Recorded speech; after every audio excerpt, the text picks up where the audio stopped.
Okay, so the lights are up still and the makeup is still on, and so I figured what better time to start a vlog. Hi, hello, how are you? What's up? I am here because I have been talked into doing a little project in which I am going to be trying to read 30 books in 30 days. Started on March 16th, we're finishing on April 15th. We're just gonna sit down, we're gonna start this vlog. I'm gonna talk about a few of the books that I have read, and then I'll check in every few books. Hopefully that will be frequently in the month of March and April. Send help. I'm just gonna brush over the 3 that I have finished, or 4, I guess. It's 4, but one of them I'm actually gonna talk to you about. The other 3 I read for vlogs, so those vlogs will be linked down below in the description box. One of them was for my weekend work nerdathon vlog, like several of those were for that. I'm not too far behind at this point because I've read 4 books and we're on day 5. So far I've read Spy Family Volume 6 by Tatsuya Endo. I'm reading through this manga, I'm enjoying it so much. There was stuff at the beginning of this, like the first half of this, I just didn't care about the plot, but then we got back to like the main characters and I was like, okay, there we go, that's what I wanted this entire time. I also ended up reading The Fullcroft Ghosts by Darcy Coates. This is a really weird YA horror about 2 kids that their mother is in a car crash. Anyways, their grandparents who are estranged from their mom show up to take care of them so they don't have to go into like a foster care. This book is so deeply unsettling. If you like horror and you're looking to get into horror, I think it's a really good one to read. And then I also read House of Many Ways by Diana Wynne Jones. You guys know that Howl's Moving Castle is one of my favorite books of all time, and I loved this one just as much as I loved the first one. There's an entire vlog where I'm talking about reading the series, so I'm not going to bore you with the details, but I loved it. We had more of like Howl and Sophie as characters in this one, so it just was all around a good time for me. And then I have just finished Annihilation by Jeff Vandermeer. I had a great time reading this. This is just such a weird, creepy science fiction unknown type book. They're basically exploring this area that has popped up. Nobody knows how it got there. There's they can't figure out why it's happened. It's wiped out an entire little fishing village, all of this stuff, and they are sending scientists in to study this anomaly and figure out what's going on. They keep having things go wrong on these expeditions, and they haven't quite figured out why things keep going wrong, while also dealing with like the possibility of aliens and like a whole bunch of other weird, creepy crawly stuff that is going on.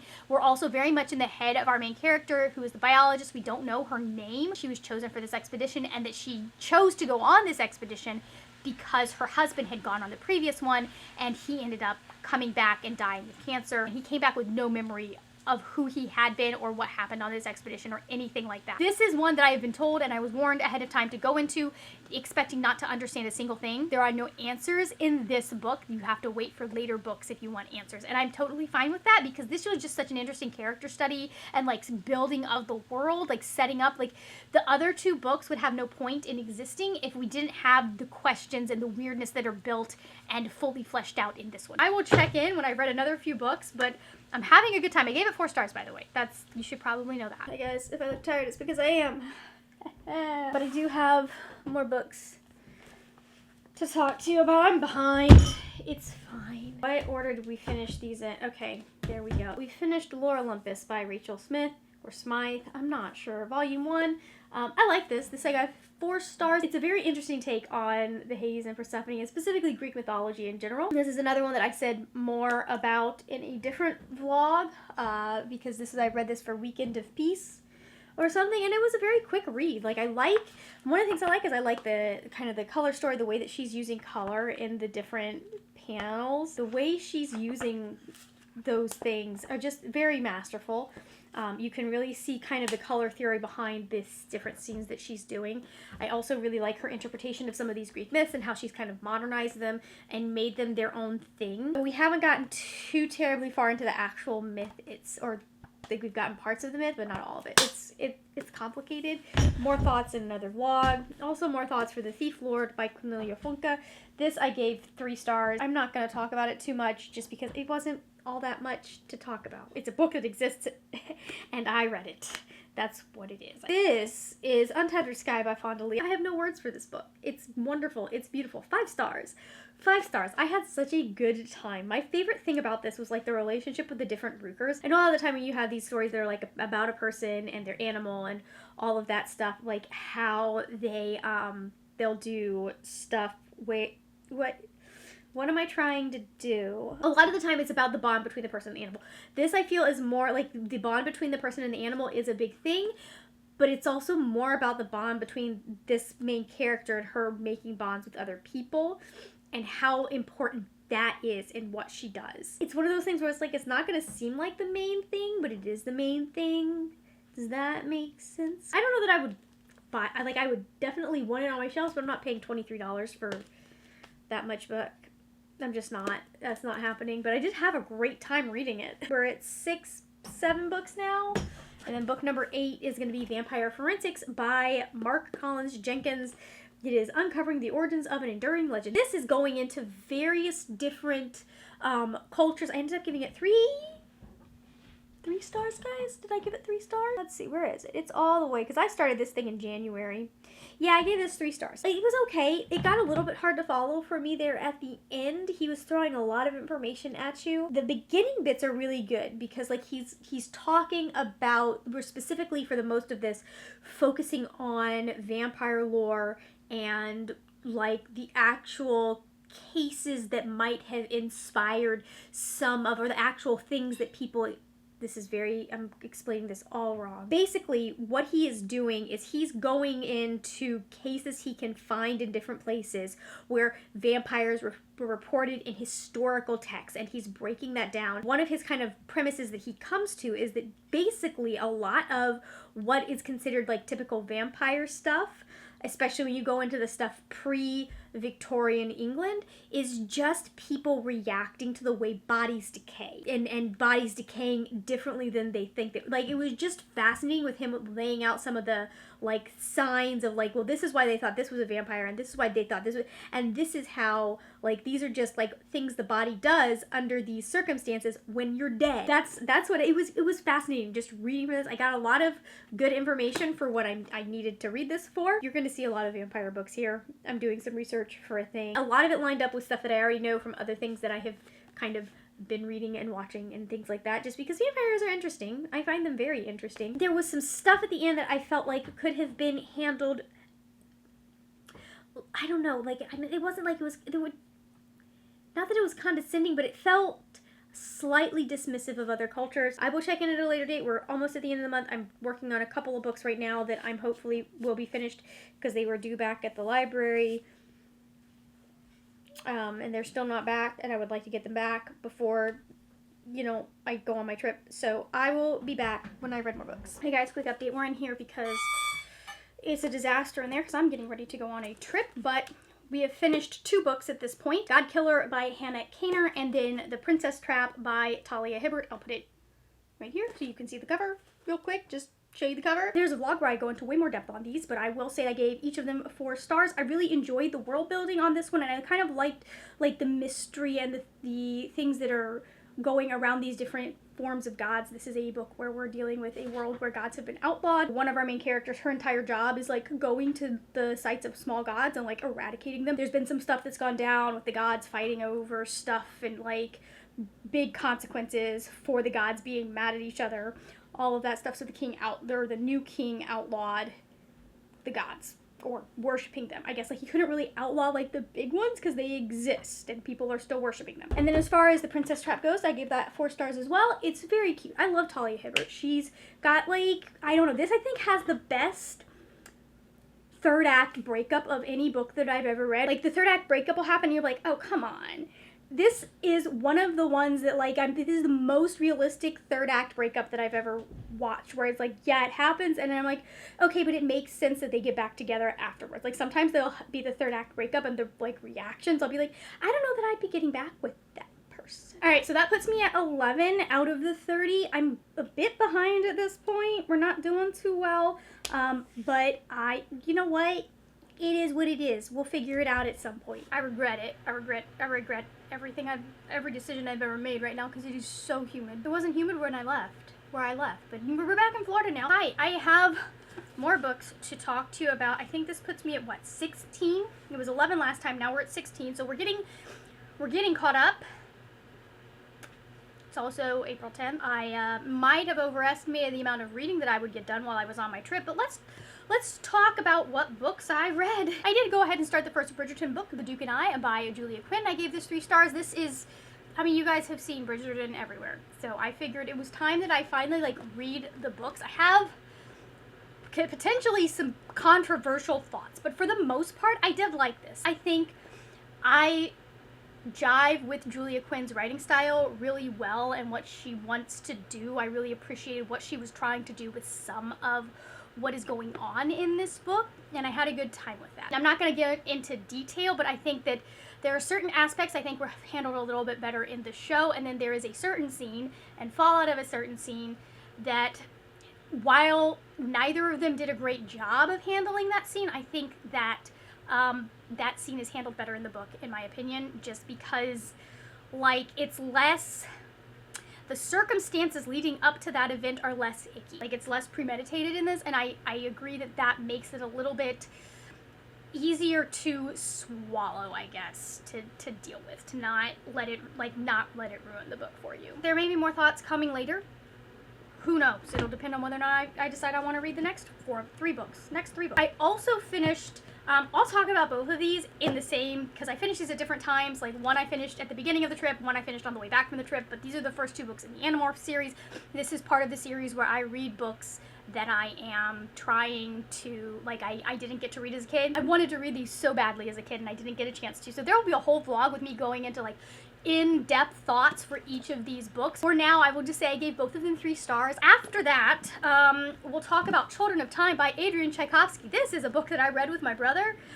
He likes to, like, when he drives, he listens to audiobooks. He listens to a lot of audiobooks that way. He had this one, and I knew I had the beginning of another series by Adrian Tchaikovsky on my shelf, and I was like, well, I'll start this series and we'll read this series, and that way if I don't have to worry about that series potentially spoiling this one. This book is twice as long as it needed to be. I think I ended up giving this 3 stars, 2 stars potentially. I gave this 2 stars. It probably, for most people, would get 3. The reason that it got 2 stars, because it was a fairly decent book. It's got 2 perspectives as we are going through this end of humanity kind of quest. We've got one side, which is this giant ship that has 500,000 human beings on it, and they are one of many ships sent out to try and, like, Earth is dying, no one's going to be able to, so they go out to all of these different terraforming projects. One of those terraforming projects that this ship comes by is the initial,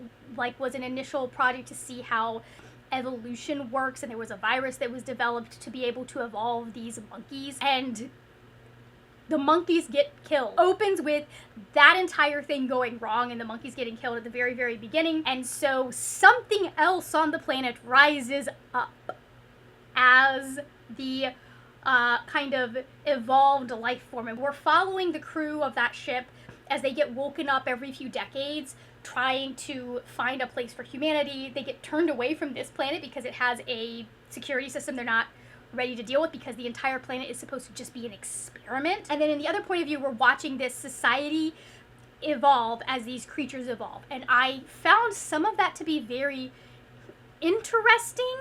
I found it also to be very patriarchal. Despite the fact that this society has a matriarchal society for reasons, I kept continually being frustrated. And there are people that they'll be like, and my brother is one of them, it's like, well, like, that animal, they are a matriarchal society. That is how we'll just say it's an animal that the females eat the male after mating. Okay? He's just created misogyny, but flipped. Like, that's all we've got here. Where, like, the male species, or male creatures of this species aren't even seen as this species. And that's a problem I find in sci-fi, or a lot of books where you sit there and you'll see something with a matriarchy. Like, there's been discussions about the fact that often in those cases, what you see is just the patriarchy, but it is women in charge instead of men. And that annoyed me. And then the thing that really got me was the end of this frickin' book.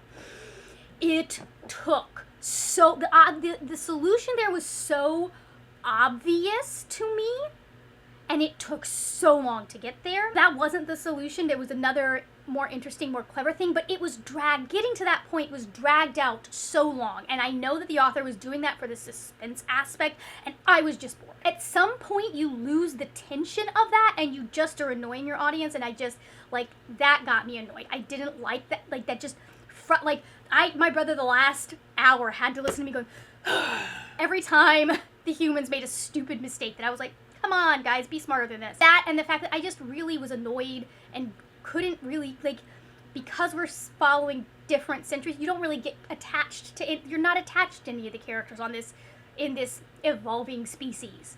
Like, just, there are so many things I was just like, nah, like, this wasn't for me. This wasn't for me, and I think that it could have been done much better. I wish we had explored some of these concepts in a way that they haven't been done to death, in my opinion. And then the final one we'll talk about is Unfairly Suspicious and Highly Suspicious and Unfairly Cute. This is adorable. I gave it 5 stars. I love this. It was so good. In this one, we are following Bradley and Selena, and they were best friends in middle school and then, no, in grade school.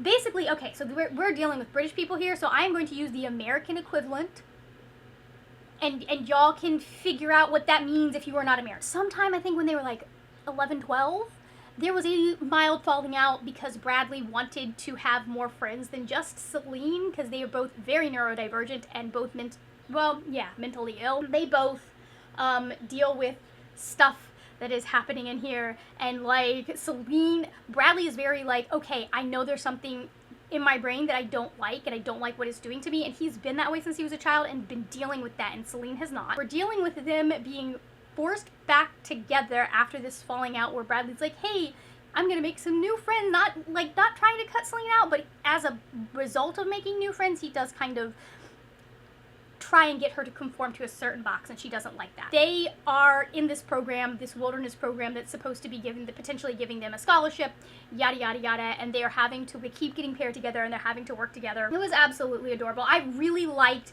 how this worked through the emotions of these two as they are navigating the fact that they were friends, the fact that they can't stand each other anymore.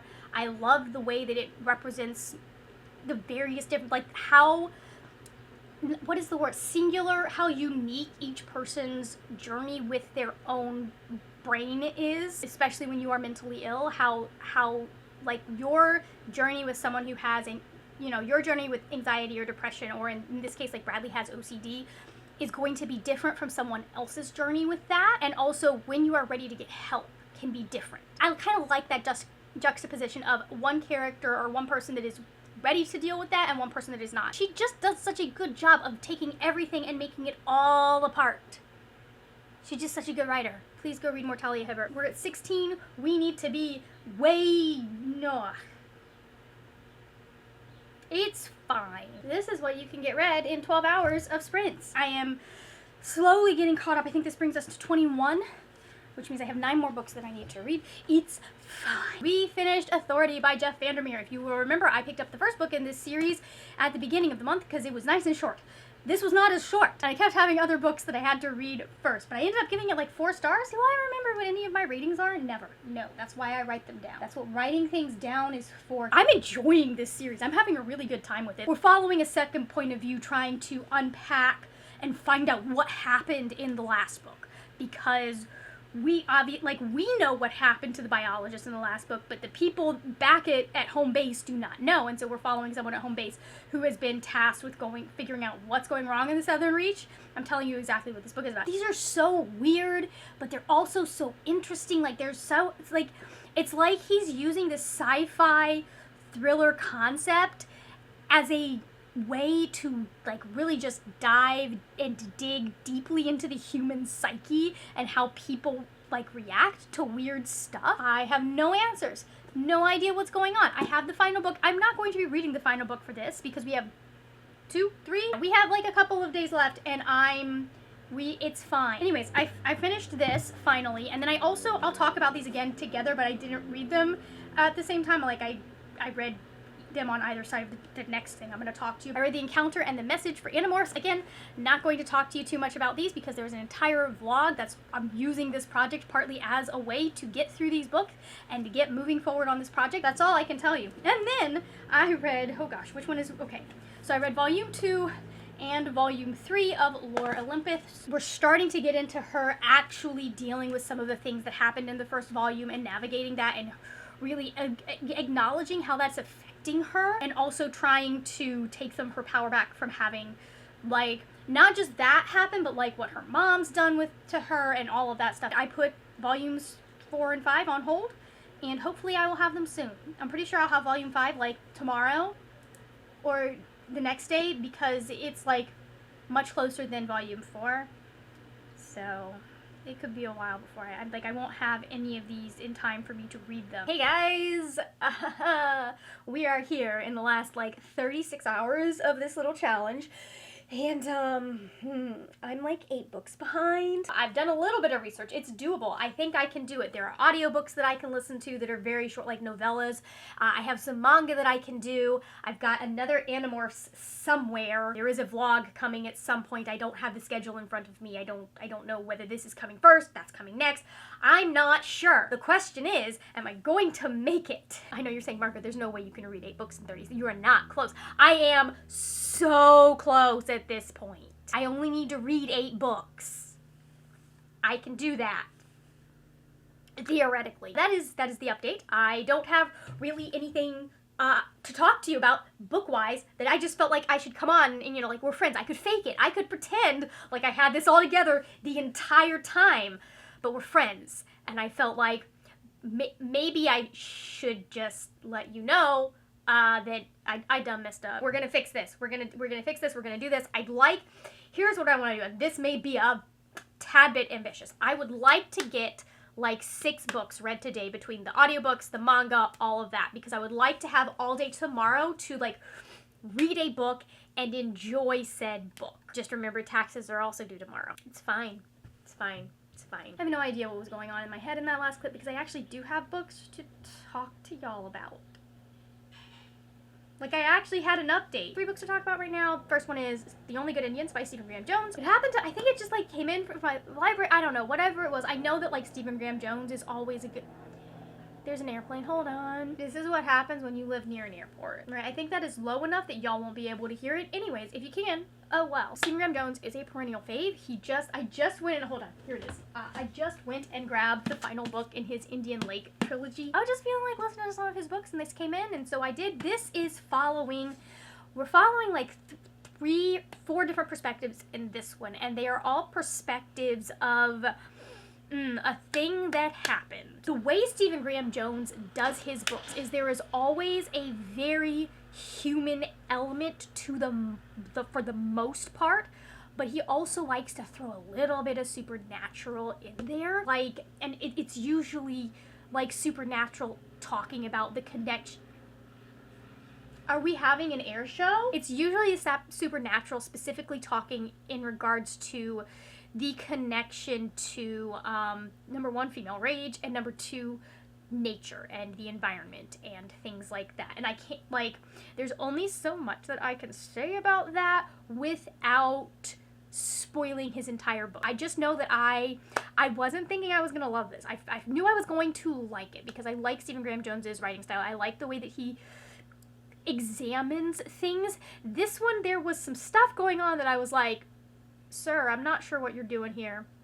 I'm not sure if this is weird, and I'm not sure if, not weird, but this is like, because all of his books are weird and gory. There's animal death, there is like body horror, all kinds of stuff. If you are someone who cannot deal with those things, don't read. But the way that he examines and looks at people and uses horror as a vehicle for that, to like explore the human psyche, absolutely love it. I had a point that I was getting to, and now it's gone. Oh, he was doing some stuff with one of our points of views and had some stuff happen, and I was like, ooh, sir, I don't know how I feel about this.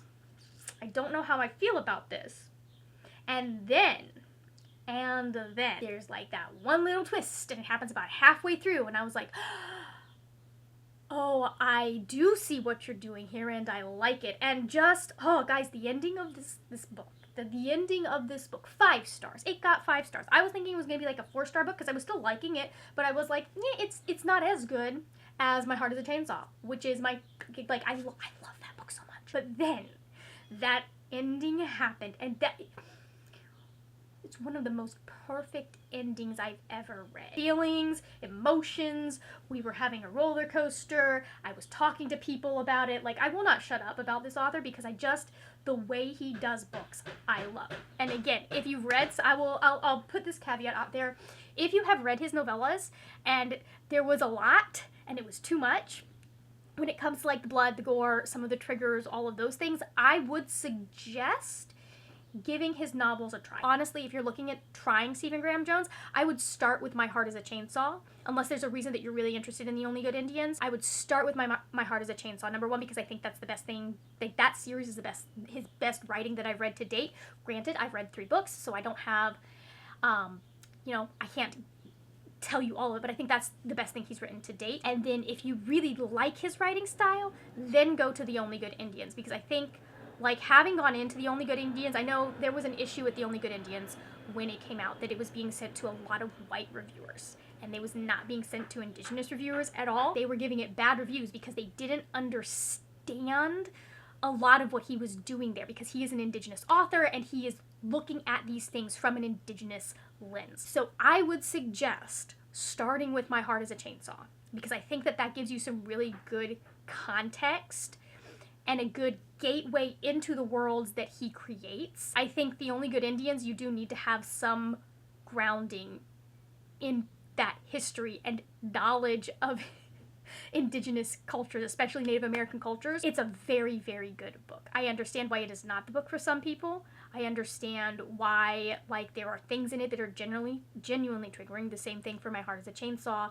Things that people are not going to be able to deal with and wouldn't want to, like, they don't want to read. And that is perfectly valid if that's something that's triggering for you. But, like, if you're sitting there giving a book a low rating because you don't get the culture and the history and the lore that is being explored in that book, like, that's on you. That's not on the book. This book was written for a very specific audience who is going to understand what he is getting at. And if you do not understand that, it's not his job to explain that to you, because you're not the audience. It is your job to educate yourself. I am frustrated by the fact that people speak badly about this book, because it is such a roller coaster and so good, and that ending is just the way everything comes full circle, and the lesson in that ending, and like why the violence stopped. I can't talk about it without spoiling it, so we're gonna move on. By the way, that goes for most books that are written for a non-white audience or a non-straight audience or whatever. I've seen this happen with Black authors, I've seen this happen with Asian authors, I've seen this happen with Latinx authors, where people will not understand a core part of the story that was written for the audience the story was intended for, and that's on you. That's not on the author. They should not have to explain their culture for the white gaze. Moving on, I also finished Spy Family Volume 7. I liked this one much better than Volume 6 because we actually stuck to the main plot and we followed characters that I care about, and we didn't have that annoying pick-me character that we had in Volume 6. I'm enjoying this. I gave this 4 stars. I've read so many books, guys. How am I supposed to keep track of this stuff? Okay, no, I gave this 3 stars. It wasn't the best thing I've read from this series, but I very much enjoyed it more than I enjoyed Volume 6. Did I say I gave Volume 6 4 stars? I think we need to change that around. It's cute. We get to delve a little bit more into what's going on with one of the characters. It's kind of like a side character, and then we're going into a little bit about like some of the dynamics in the family. Were annoying me once again with this idea that Yor can't cook. Like, man, someone just like let her follow a recipe. You do not have to be able to cook from scratch with just go get a recipe. Like, that's not being able to, if you can follow a recipe, you can cook. And then the next thing that I read was Son of a Beach by Mia Sosa. This is an audiobook. It's a novella about 2 hours or so long, and we are following office rivals, and I would classify this as a contemporary enemies to lovers, because these two people do not get along. They hate each other. Like, he's such a jackass too. I don't know. I think for the setup that it was, I feel like it was I had to suspend a lot of disbelief to believe that we got from point A to point B with no prior, like, relationship on their part. Like, there were some things about it that I ended up giving it 3 stars as well. Things about it that I didn't quite believe from the plot level, but I still had a good time at reading it. Basically, it's 2 people that work at a magazine, and they've been charged with doing a photo shoot, and they go down to the Bahamas to do this photo shoot, and he's kind of like because he is annoyed that he was pulled off another project, he's kind of sabotaged the photo shoot, and so now they have to salvage it. It was very interesting how they went about doing that and salvaging it. I really liked the idea, like all of that. I just found it a little bit unbelievable that it happened. That anything, we went, like, this needed to be a full novel. But I still enjoyed it. I still had a really good time. It did solidify for me why I don't listen to romance books as audiobooks, because there were places where I was like, this would be fine if I was reading it, but listening to someone narrate this to me is just cringe. I can't take this seriously when I'm like actually hearing people say these things out loud. Clearly a print-only romance girly when it comes to certain scenes. It still was fun and good, and if you like I've been wanting to read Mia Sosa, and so I'm very excited to look at some of her like other books that have been recommended to me. Anyways, that is it. I have 8 more books to read, and yeah, we'll see what happens, because at this point I've got tomorrow. I didn't mean to end this vlog in the same shirt but then like I was wearing it and it seemed like the correct.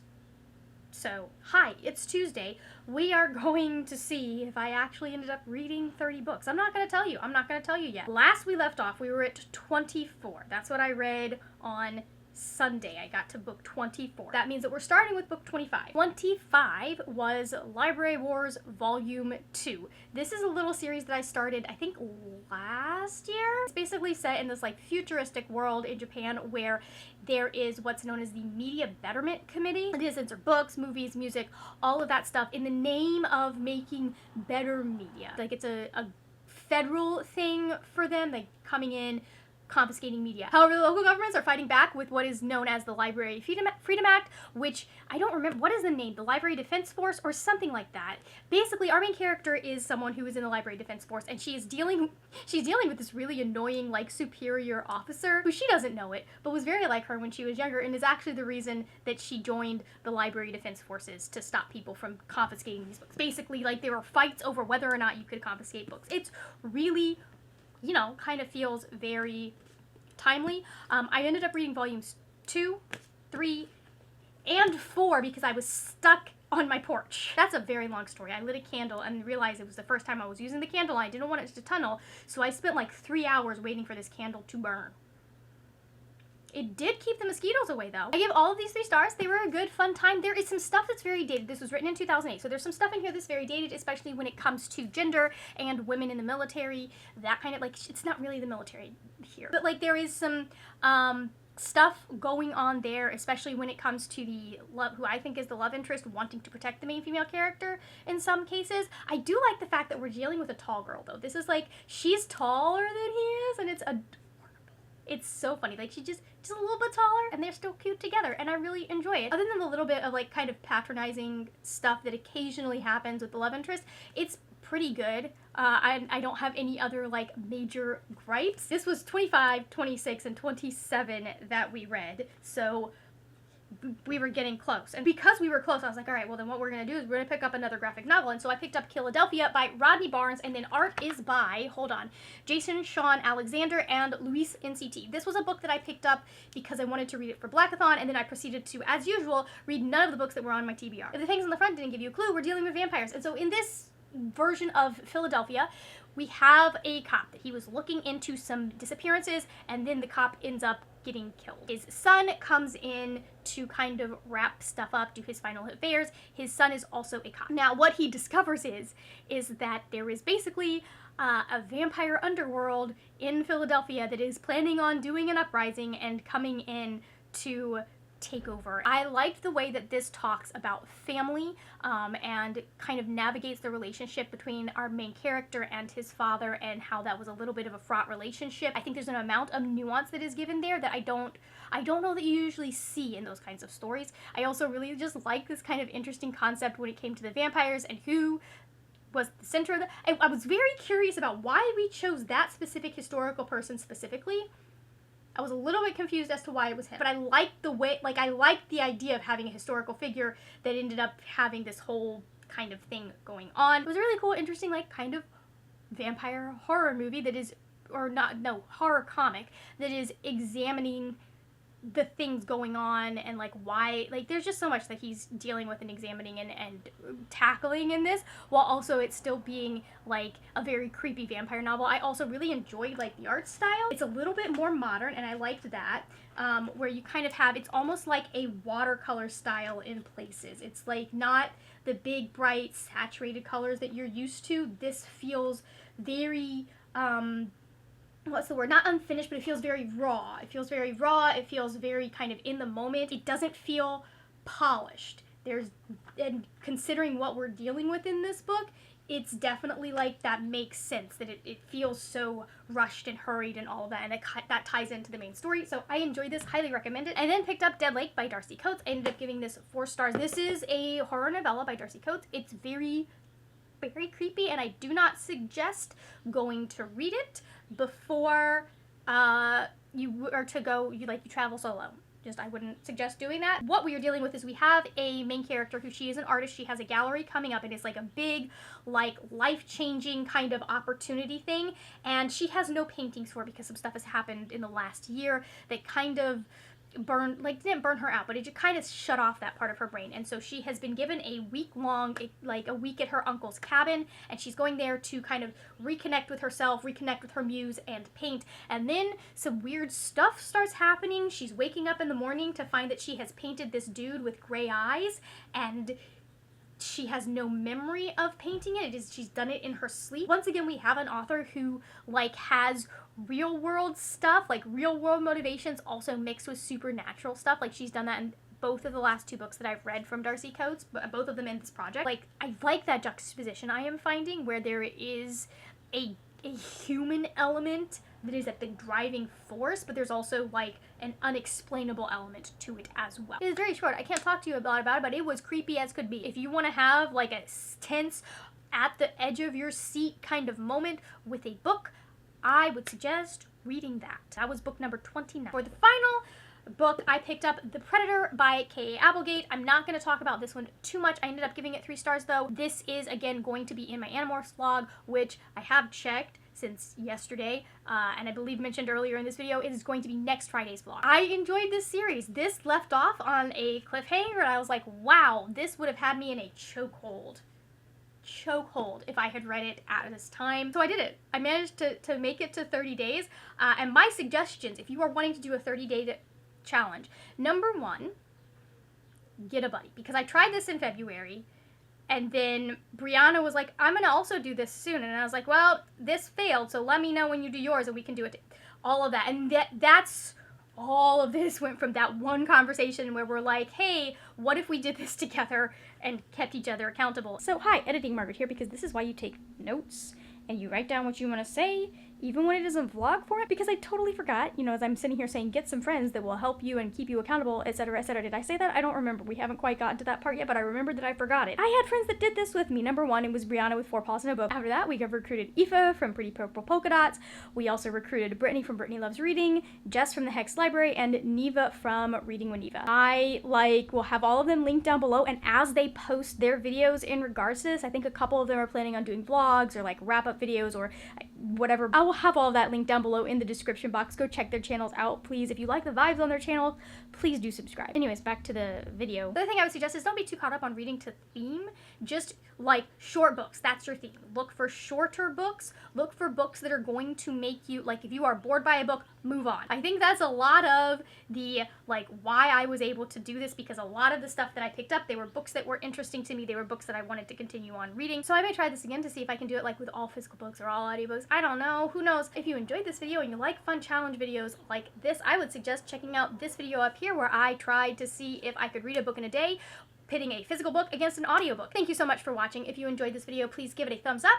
That is it for now, my friends. Happy reading, and I will see you later when we'll talk about more wordy, nerdy things. Bye!